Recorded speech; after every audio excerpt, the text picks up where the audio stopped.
Welcome to today's After the Show podcast, where we hang out a little bit longer, stretch out on the sofa here. Not really, it's not a sofa. And if you want to see it all, you can subscribe to our YouTube channel where a lot of podcasts land. Well, and we also like to connect with you, which is actually what this is, about. It's really, a blessing when you get to, meet and develop a relationship with, somebody over time. And this is Stephen, who's listened to our show for a long time. He's been, connecting with us. Seems like an adventurer. Email, and he is. That's exactly why I'm bringing this up. Yeah, I love to follow him. Yes. So his name is Stephen Chappas, and he is an EMT in the Salisbury, Maryland area. And so that's what he does for a living. And he's on, when he's on duty for 24 hours straight through. I didn't realize that. A couple of days off. So he has a really interesting, schedule that he's working around. And so there are two reasons to explain this to you. The biggest one for me is two things. It's really nice to just get to know somebody new and different and outside of your normal circle and your normal routine. It's good for you. I find that rejuvenating. It's a very healthy thing. If we wind up in our own box doing the same thing every single day, we wind up just kind of, I think isolated, Shutting right? yourself off. Exactly. And so that's, number one. Number two is even when you think that time, is your time crunch for everything, making time for a person and an individual, it's also very rewarding because, to me, that's kind of what this life is all about anyway, right? At the end of the day, I know that there are a bazillion things we're on this planet to do, but I would think that socialization and connection and those things, it's the biggest gift that we have. It is. And listen to you tell that. So, how the women swoon. Well, no, but it's true. And so, Stephen, I felt like, we've known him because he has called and reached out and, emailed. A lot of social media with Stephen. Over the years. Yeah. And, vice versa. And he's, he listens to the podcast regularly. So where I'm going with this is Stephen really became very interested in my dad's Corvette. Not to purchase it, but he's a Corvette enthusiast. And he actually writes for Corvette magazine. And so cool. Yeah. And so I guess there's a third thing to this too. What he does for his living, he's passionate about, obviously, but he's also pursued his personal passions that he's had since childhood for both cars and airplanes. Right, flight. I knew that from knowing him. Yeah, exactly. Online. And in fact, one thing, Sam, I'll share with you in a minute that he sent me in an email this morning that you will think is super cool also. But he reached out to me. He wanted to do a story and is doing a story on my dad's Corvette. Enthusiast for Love. Corvette magazine? For Corvette magazine, right. Oh, yeah. So exciting. What, I don't know. I know that I knew that you were doing this, but the fact that it's actually going to go in, I thought he was just talking to you because of the cool. Every dude has wanted to talk to you about this since you inherited that, and then you didn't know what to do with it. That whole story. Every man that I know has been like, "Your husband has a 66 Corvette." I'm like, "Yeah, it's red too." Yeah. So this is actually going to be something that lives on. Yes. This article. Yeah. And the way that he wants to complete the article, I think is pretty cool too. We did our first little interview about it, and he was asking me, everything from the beginning. When did my dad buy it? When did he actually stop driving it? How long did it sit? My dad trying to repair it himself. Why did he give up? All those things. Oh, did you show him the receipt? No, but I need to do that. Yeah. There's a lot of pictures. There's a whole lot of stuff. Well, he's seen the picture of me, in my diaper as a kid, by the way. By the Corvette. Right by the Corvette. I was a year old, and my dad was washing it, and I'm standing there. You're helping. I guess I'm helping by holding the hose. And so, we just talked about all those angles, and then he also wanted to know about the person who had purchased it, and how difficult was it for us to actually sell it. So we're addressing all of those things that we've talked about, I think, here in the podcast before. And so, throughout the course of the interview, he explained to me that he also, and this is what he does when he's freelancing these articles, he actually wants to come, to town to finish the interview, take pictures, and meet the new owner of the vet also. And he may even be there. We may coordinate this, Jody, where the first time we ride in it is, since it's been fixed. Steven's there? Yeah, he will probably be there. Yeah, so we'll have to coordinate that. But that's exciting to me because so many different articles that he's written that's what he does. He travels, and this is just the extracurricular thing. His wife is a Corvette owner. He actually never had, a Corvette, until they got married. She's also a car enthusiast, the only person in her family who's a true car enthusiast. So she has a 1979 Corvette. So he married into a Corvette. Right. Well, but then they bought another one. And but he sent us pictures of those two Corvettes together. They're fabulous. Yeah. And so he's just he's a fanatic. And I just maybe I'm living vicariously through him. I don't know. I think that's really exciting that not only does he experience his passion personally, it's something that he writes about, shares with others, and I guess keeps that community connected. You know, he goes to all the major Corvette shows. In fact, there's one coming up, I guess in November. Where there were literally hundreds, and there's one show that has thousands of Corvettes. Even for sale and that sort of thing. But he's also an airplane enthusiast, especially the World War II Korean era airplanes like the Corsair and those prop planes that we've all seen in the movies. I guess it's it's all, and it's not just it's not just airplanes. It's also helicopters that he's into. And so what I was going to tell you that he said that he actually, so he sent me a video of a Huey flight that he took. Cool. And but he also had a chance when he did one of his Corvette visits. Wait, I've got to find this because I don't want to misstate this one. Okay.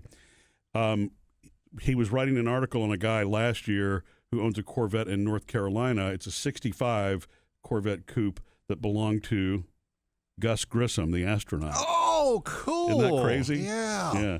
So 65. Well, wow. Was it one of those? Did he buy it, or was it one of the ones gifted to Gus? Correct. As it being an astronaut. I don't know. He doesn't say that. Maybe we should go back and read the article. Oh, no, I don't know. I really Stephen did that he research, didn't say right? that, but he says that he normally he would drive his own vehicle for those kind of things, but he drove his Stingray, Corvette to meet this, just so he could take a picture of his car with the Gus other Grissom one. car. Yeah.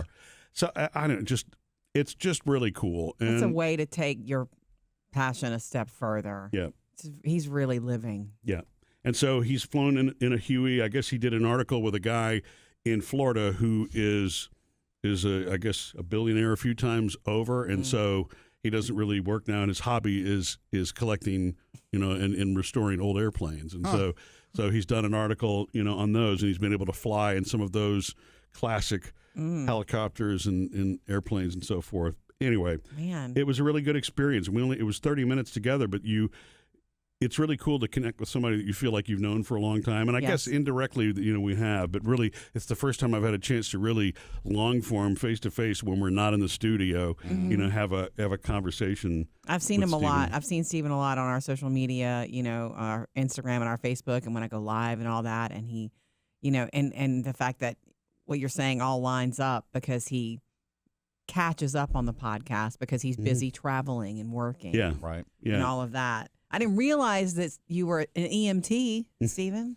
Yeah. Gosh. So is the article going to be about you in the car, or is he waiting till it's like refurbished and all? So I think he's trying to go start to finish with it. Now, it doesn't mean it'll be fully refurbished. He wants me to connect him with the guy who bought it from us. And so, that the goal will be that. To interview him, too. And I honestly don't know because it's been probably 2 or 3 months since the last time I got the pictures and the video that I showed all of you with it being cranked. It wasn't drivable at that point, but it was cranked.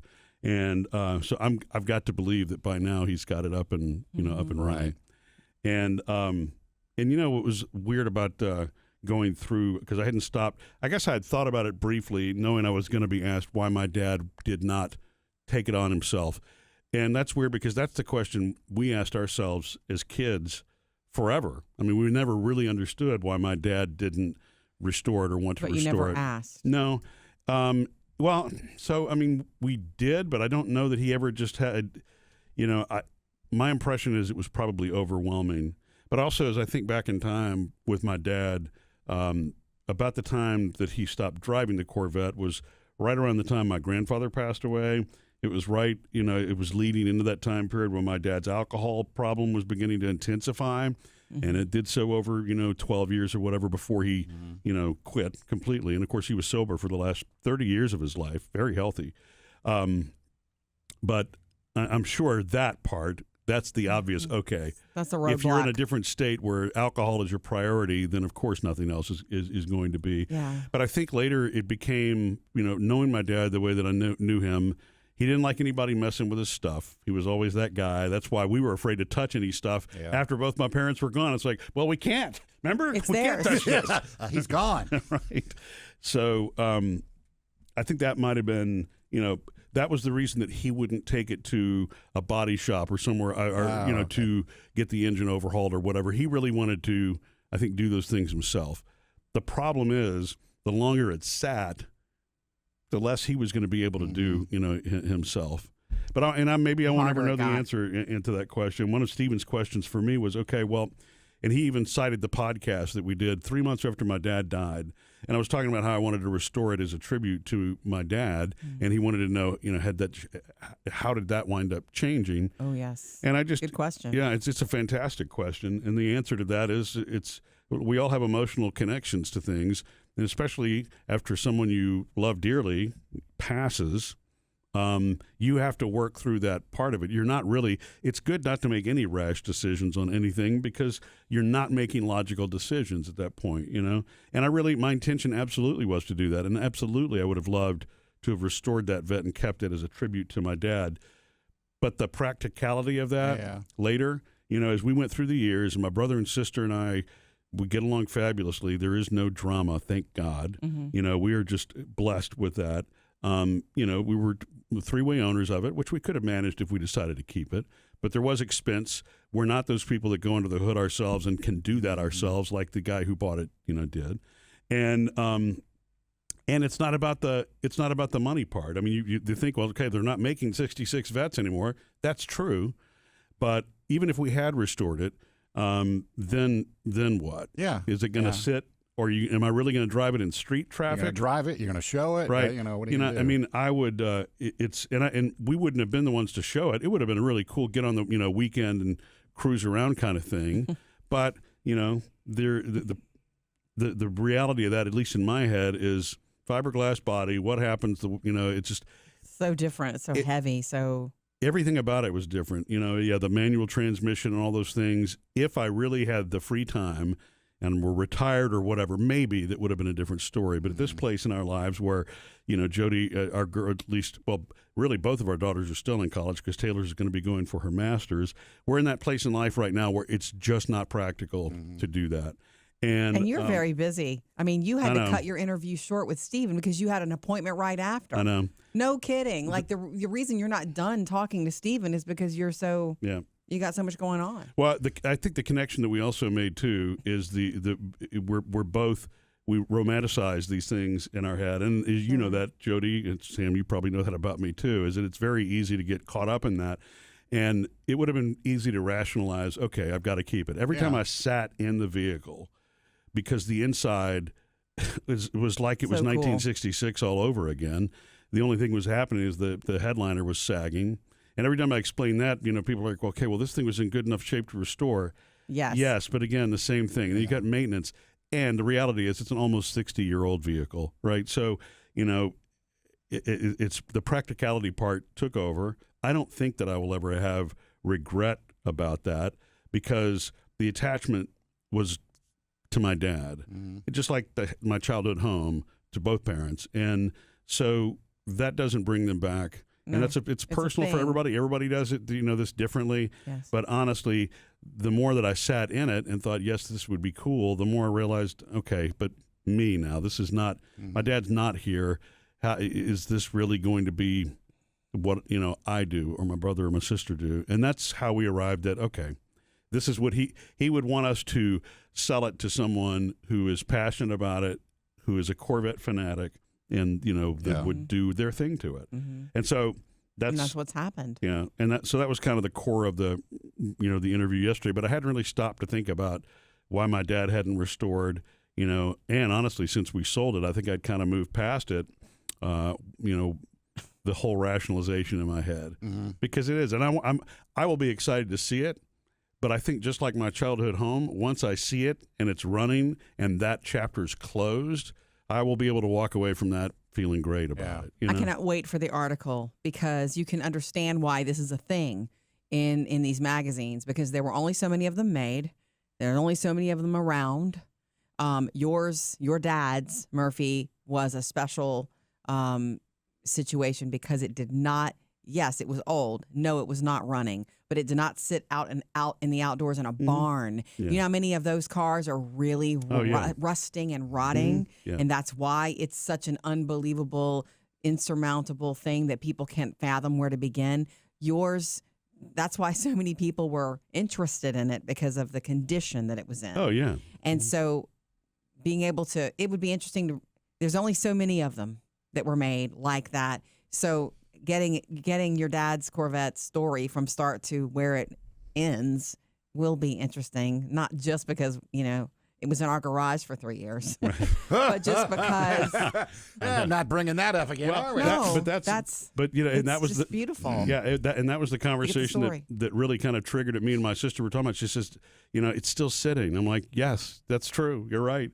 It's more of the same of what was happening at my dad's house. It's kind of. I thought it was going to sit longer than that, Yeah. and I knew I could not say anything. I knew it had to be your decision, you and your siblings. Yeah. But I knew how attached you all were to him, and that he didn't know what to do with it, and I just knew that I could not say anything. And I'm so glad that you guys came to that decision, because that in that you have closure because you've chosen it. Yeah. And so much in life that happens to us, we don't get a choice. Right. You know, so for something to end on your own terms and you sort of make peace with it is beautiful. Well, and honestly, I think that's kind of the way that the grieving process has to work, because that really is what that is, even though it was 3.5 years later. Anything that's attached to that kind of loss or grief, it's very personal. You know, everybody handles it very differently, and therefore, you know, but I know that's one of the great things about you, Jodi. You can see someone's feelings from the other side and understand, you know, that position. That at the end of the day, it's that person's choice. Everybody grieves and, you know, handles it differently. But in this case, it's produced a lot of wonderful things. I've met a lot of wonderful people now because we have, you know, sold it and shared it, and getting to connect with Stephen is a blessing, and I can see him, you know, being a long-term friend. Are you kidding? To all He of us. is He so already cool. is. But, you know. I've always known he's cool because I'm so involved in our social media. But now you guys have a man crush on Stephen, and I know it. By the way, do I need a subscription in order to read this article? I think I'll see if I can get you a free link. You know Sam. anybody? Yeah. Missed any part of the show? Get it all on the Murphy, Sam, and Jodi podcast.